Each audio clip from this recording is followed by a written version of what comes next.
السلام عليكم ورحمة الله وبركاته. أهلا بيكم. قشطة 5 كيلو لبن هتعمل لي بيتيفور ناعم فاخر.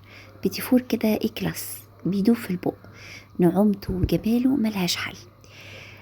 غليت ال5 كيلو لبن ودخلتهم التلاجة، وتاني يوم يعني بعد ما يمر عليهم كده 24 ساعة علشان بس القشطة تتكون بشكل حلو.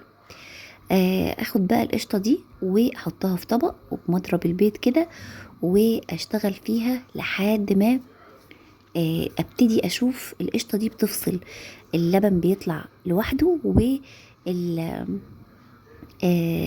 الزبده بقى بتاعه الزبده البلدي الفلاحي بتطلع لوحدها.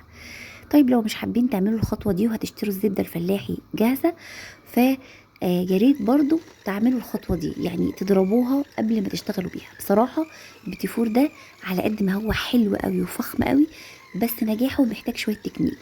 تابعوا الخطوات دي يعني بحذافيرها زي ما هنقولها في الفيديو.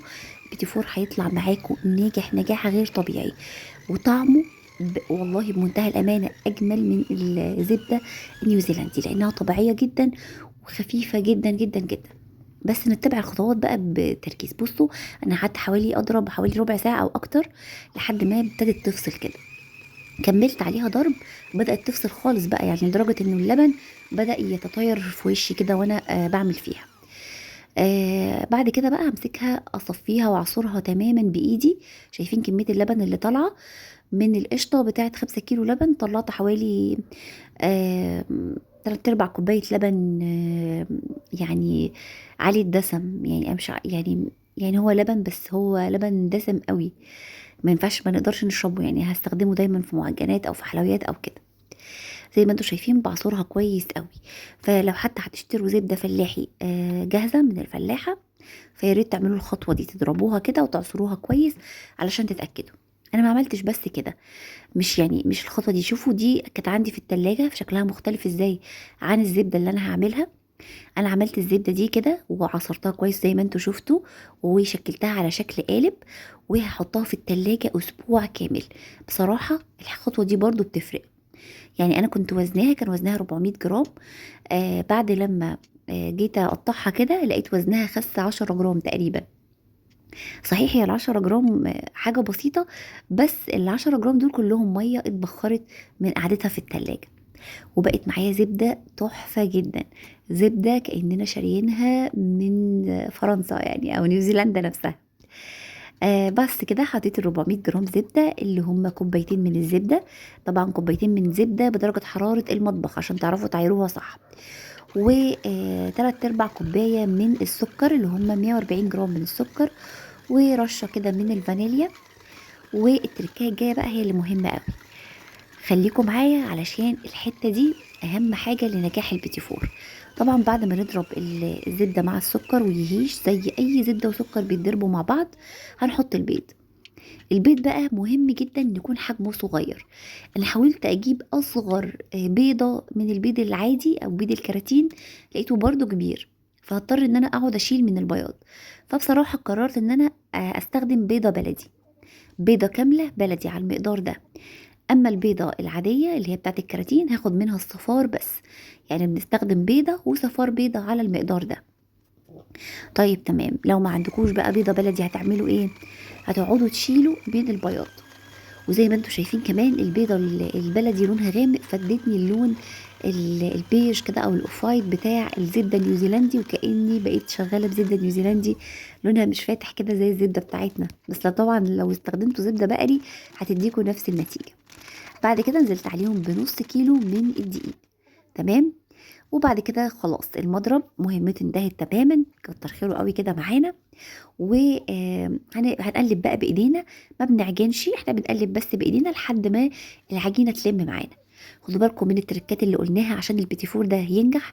لازم نسبه البياض تكون قليله جدا، زي ما قلت لكم لو هتستخدموا بيضه حجمها عادي مش بيضه بلدي هنشيل شويه من البياض. وكمان لازم تكون الزبده مضروبه كويس قوي ومتاكدين انها فاقده اللبن بتاعها. زي ما انتم شايفين انا عجنت العجينه لحد ما بقيت ما بتلزقش في ايدي التانية اللي مش بعجن بيها. هشكل بقى البيتيفورات باي طريقه انا بحب اشكلها. انا بحب اشكل بالقمع اليدوي، شكلوها باي طريقه هتتشكل معاكم. ما تدخلوهوش التلاجة وما تريحوهاش ولا اي حاجه.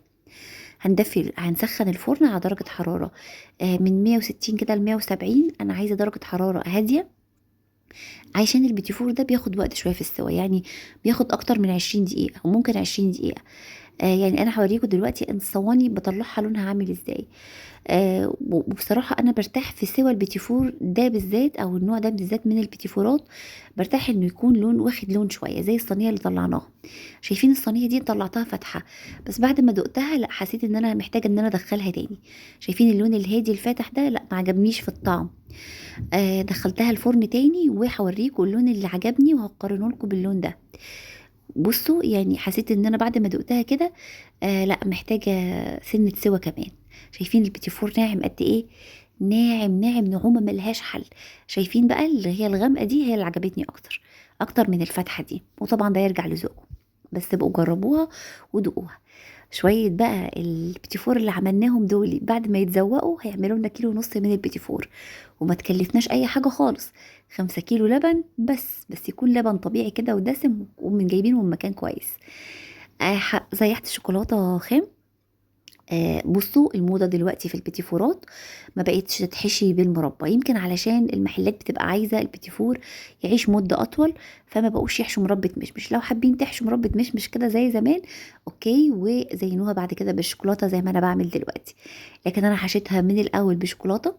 بحط نسبة شوكولاتة خفيفة، بحط نسبة برضو مكسرات خفيفة. أنا عايزة أحس بطعم السمنة اللي أو الزبدة اللي في البيتيفور. طعم الزبدة خطير يا جماعة، بجد من أجمل أنواع البيتيفور اللي ممكن تعملوها وممكن تدوقوها. وناعم نعومة ملهاش حل، ناعم. طعم الزبدة فيه خطير كده وباين جدا لأن نسبة الزبدة فيه عالية. الزبدة كمان عشان عاملينها في البيت متأكدين من نظافتها ومن جمالها. انا بفضل سايباها كده في التلاجة اسبوع بعد ما بشكلها على شكل قالب. بفضل سايباها كده في التلاجة اسبوع، ودي برضو من التركات اللي بتفرق. كل الاشكال شكلتها بكمية بسيطة جدا من الشوكولاتة، يعني تقريبا النص كيلو ده كله خد مني، او الكمية اللي قدامنا دي كلها خدت مني حوالي 200 جرام من الشوكولاتة الخام للحشو والتزيين وكل حاجة. آه ده البيتيفور بكل تركاته، بجد جربوه. الوصفة هايلة وما كلفتناش حاجة. حتى لو هتشتروا الزبدة الفلاحي فمقارنة بالزبدة النيوزيلندي الفرق في السعر رهيب، والطعم والله تبكل كأننا عاملينها بالزبدة النيوزيلندي. وعلى فكرة المقادير دي من البيتيفور تنفع للبيتيفور العادي، وممكن نستخدم بقى ايه بيضتين عاديين. يا رب الفيديو يكون عجبكم، واشوفكم الفيديو الجاي ان شاء الله. باي باي.